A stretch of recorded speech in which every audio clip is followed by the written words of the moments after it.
Morning students. Today we are going to discuss a poem from module 4 propagation, pictures drawn on water, written by K. Sachidanandan.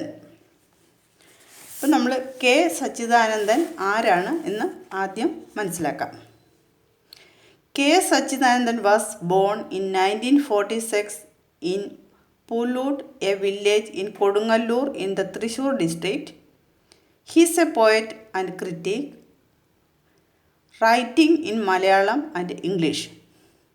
A pioneer of modern poetry in Malayalam, he is a bilingual literary critic, a playwright, editor, columnist and translator.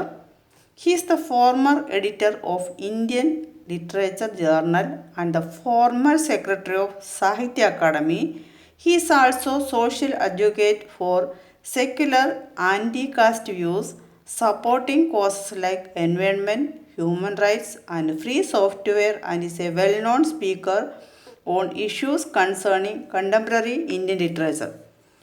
Sachidanandan എന്ന ഈ നമ്മുടെ കവിതയുടെ എഴുത്തുകാരനെ പറ്റി പറഞ്ഞാൽ അദ്ദേഹം കൊടുങ്ങല്ലൂരിലെ ഒരു ഗ്രാമമായ പുല്ലൂറ്റിലാണ് ജനിച്ചത് 1946. അദ്ദേഹം ഒരു കവിയാണ്, നിരൂപകനാണ്. ഇംഗ്ലീഷിലും മലയാളത്തിലും അദ്ദേഹം എഴുതിയിട്ടുണ്ട്. ആധുനിക മലയാള കവിതയുടെ ഒരു പ്രചാരകനാണ് അദ്ദേഹം. ഒരു നാടകകൃത്ത്, എഡിറ്റർ, കോളംനിസ്റ്റ്, വിവർത്തകൻ എന്നീ തലങ്ങളിൽ അദ്ദേഹം പ്രതിഭ തെളിയിച്ചിട്ടുണ്ട്. ഇന്ത്യൻ ലിറ്ററേച്ചർ ജേർണലിലെ മുൻകാല എഡിറ്ററും സാഹിത്യ അക്കാദമിയുടെ സെക്രട്ടറിയുമായി അദ്ദേഹം സേവനം അനുഷ്ഠിച്ചിട്ടുണ്ട്. മതനിരപേക്ഷത, പരിസ്ഥിതി, മനുഷ്യാവകാശങ്ങൾ, ഫ്രീ സോഫ്റ്റ്വെയർ എന്നിവയ്ക്ക് വേണ്ടി അദ്ദേഹം വീറോടെ വാദിച്ചിട്ടുണ്ട്. ജാതി വ്യവസ്ഥയ്ക്കും അത്തരം അസമത്വങ്ങൾക്കുമെതിരാണ് അദ്ദേഹം.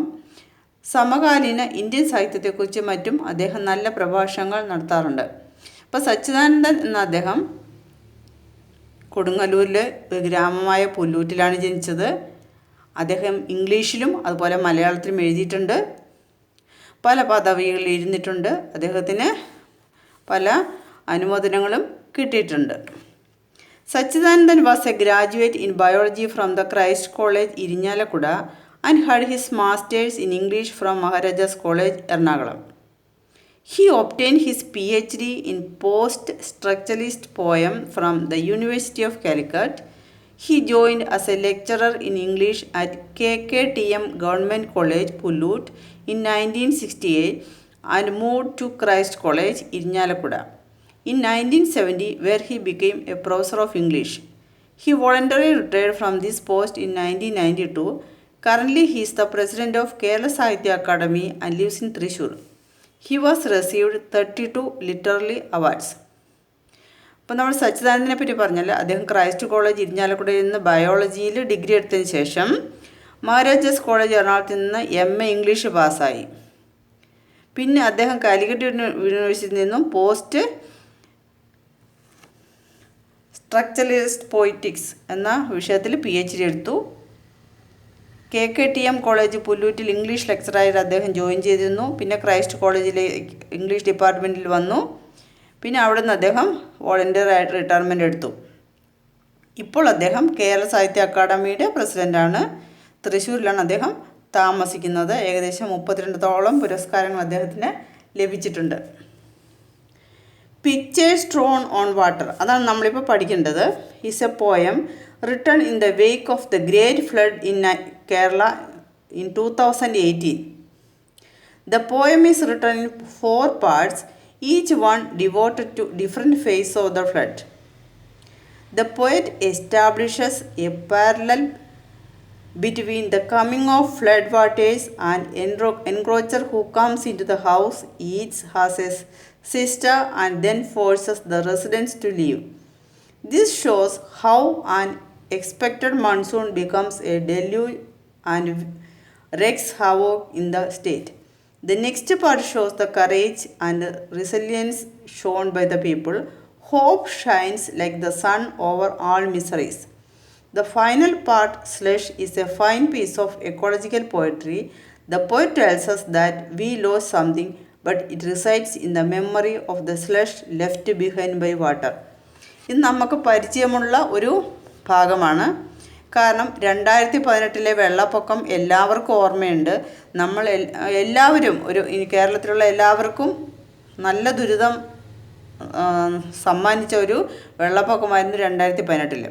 അപ്പോൾ പിക്ചേഴ്സ് ഡ്രോൺ ഓൺ വാട്ടർ, അത് മലയാളത്തിൽ നമ്മൾ പറയുകയാണെങ്കിൽ വെള്ളത്തിലെഴുതിയ പടം എന്നാണ് ഉദ്ദേശിക്കുന്നത്, ഡ്രോയിങ്.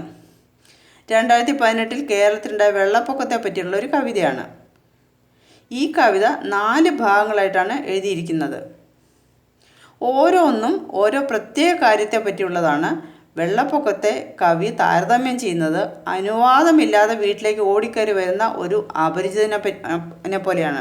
അപ്പം ഇത് ചോദിച്ചിട്ടല്ല, വരട്ടെ എന്ന് ചോദിച്ചിട്ടല്ല, നമ്മളോട് പെർമിഷൻ ചോദിക്കുന്നില്ല, നമ്മളോട് അനുവാദം ചോദിക്കുന്നില്ല, അങ്ങനെ വെള്ളം കയറി വന്നതാണ്. വീട്ടിൽ വന്നിട്ട് അയാൾ അടുക്കളയിൽ കയറി ഭക്ഷണം കഴിക്കുന്നു എന്നൊക്കെ പറയുന്നു. പക്ഷേ നമ്മളവിടെ വീട്ടിൽ കയറുന്നു, നമ്മളുടെ സാധനങ്ങളെല്ലാം നശിപ്പിക്കുന്നു. പിന്നെ ആ വീട്ടിൽ തന്നെ തങ്ങുകയാണ്, വീട്ടിൽ തന്നെ ഉറങ്ങുകയാണെന്നൊക്കെ പറയുന്നുണ്ട്. ഇത് കാണിക്കുന്നത് എങ്ങനെയാണ് അവിചാരിതമായി പെയ്ത മൺസൂൺ മഴ ഒരു വെള്ളപ്പൊക്കമായി മാറി കേരളത്തിൽ നാശനഷ്ടങ്ങൾ എങ്ങനെ വിതച്ചു എന്നാണ്. അപ്പം 2018 കേരളത്തിലുണ്ടായ ആ ദുരന്തം, പെട്ടെന്ന് വെള്ളം കയറുകയാണ്. അത് അനുവാദമില്ലാതെ എന്ന് വെച്ചാൽ നമ്മൾ വിചാരിക്കാതെ, നമ്മൾ സങ്കല്പിക്കാതെ മഴ വരുന്നുണ്ട്. സാധാരണയായിട്ട് കേരളത്തിൽ മൺസൂണ് മഴക്കാലത്ത് മഴ ഉണ്ടാവാറുണ്ട്. പക്ഷെ അതിങ്ങനെയൊരു വെള്ളപ്പൊക്കമായിട്ടും വീട്ടിലേക്ക് എങ്ങനെ അടിച്ചു കയറി വരികയും നമ്മളുടെ സാധനങ്ങളെല്ലാം നശിപ്പിക്കുകയും ചെയ്യുന്ന രീതി ഒരിക്കലും പ്രതീക്ഷിച്ചിരുന്നതല്ല. അപ്പം മഴ പെട്ടെന്ന് വീട്ടിലേക്ക് വരുന്നു, നമ്മൾ അടുക്കളയിൽ കയറുന്നു, എന്നിട്ട് അവിടെ ഉറങ്ങുകയെന്നാണ് പറയുന്നത്. കാരണം അത് പോകുന്നില്ല, വീട്ടിൽ നിന്ന് അത് ഇറങ്ങി പോകുന്നില്ല. അപ്പം നമ്മൾക്ക് ഈ വീട്ടുകാരെ തന്നെ അവിടെ നിന്നും തുരത്തുന്ന ഒരു മഴ എന്ന് വെച്ചാൽ, മഴവെള്ളത്തിൽ ആ സമയത്തൊക്കെ ബോട്ടുകൾ വന്ന് ഓരോ വീട്ടിൽ നിന്ന് ആളുകളെ അവിടെ നിന്നും മാറ്റുന്നൊരവസ്ഥ ഉണ്ടായിട്ടുണ്ട്. പിന്നെ ഷെൽട്ടർ ഹോമിലേക്ക്, ഓരോ അഭയ കേന്ദ്രങ്ങളിലേക്കൊക്കെ ആളുകളെ കൊണ്ടുപോകുന്ന ഒരു അവസ്ഥയും ഉണ്ടായിരുന്നു. നമുക്ക് എല്ലാവർക്കും ഓർമ്മയുള്ളതാണ് 2018 മഴക്കാലത്തെ പറ്റി. ഇത് കാണിക്കുന്ന എങ്ങനെയാണ് അവിചാരിതമായി പെയ്ത മൺസൂൺ മഴ ഒരു വെള്ളപ്പൊക്കമായി മാറി കേരളത്തിൽ നാശനഷ്ടങ്ങൾ എങ്ങനെ വിതച്ചു എന്നാണ്. അടുത്ത ഭാഗം കാണിക്കുന്നത് ജനങ്ങളുടെ ധൈര്യവും അവരുടെ പ്രതിസന്ധികളിൽ നിന്ന് തിരിച്ചു വരാനുള്ള കഴിവുമാണ്. അന്ന് നമ്മൾ പറഞ്ഞിരുന്നു, മത്സ്യബന്ധനം നടത്തുന്ന ആൾക്കാരൊക്കെ വന്നിട്ട് ബോട്ടുമായിട്ട് വന്നു, എല്ലാവരും വീടുകളിൽ പോയി അവരെല്ലാം അവിടുന്ന് സ്ഥലം മാറ്റി രക്ഷപ്പെടുത്തി, ആൾക്കാരുടെ ജീവൻ രക്ഷപ്പെടുത്തി എന്ന് പറയുന്നുണ്ട്. കേരളത്തിൽ നാശനഷ്ടങ്ങൾ എങ്ങനെ വിതച്ചു എന്നാണ്. അടുത്ത ഭാഗം കാണിക്കുന്നത് എന്താ? ജനങ്ങളുടെ ധൈര്യവും അവരുടെ പ്രതിസന്ധികളും തിരിച്ചു വരാനുള്ള കഴിവുമാണ്. പ്രത്യാശ എല്ലാ ദുഃഖങ്ങൾക്കും മീതെ ഒരു സൂര്യനെ പോലെ തിളങ്ങി നിൽക്കുന്നു. അവസാനത്തെ ഭാഗമായ സ്ലഷിൽ നമ്മൾ കാണുന്നത് പരിസ്ഥിതിയെ പറ്റിയുള്ള ഒരു നല്ല കവിതയാണ്. കവി പറയുന്നത് നമുക്ക് നഷ്ടപ്പെട്ടവയുടെ ഓർമ്മകളെല്ലാം വെള്ളപ്പൊക്കം ബാക്കി വെച്ചിട്ട് പോയ ആ ചെളിയിലുണ്ടെന്നാണ്. വെള്ളപ്പൊക്കം വന്നു കഴിഞ്ഞാൽ പിന്നീട് എന്താ അവിടെ കാണുന്നത്? ചെളിയാണ് കാണുക. വെള്ളം ഇറങ്ങിക്കഴിഞ്ഞാൽ പിന്നെ എന്താ ഉണ്ടാകുന്നത്? ചെളി. അപ്പോൾ ആ ചെളി ഒരു ഓർമ്മയാണ്. അപ്പം നമുക്ക് ഈ പോയത്തിൻ്റെ സമ്മറിയിലേക്ക് കടക്കാം.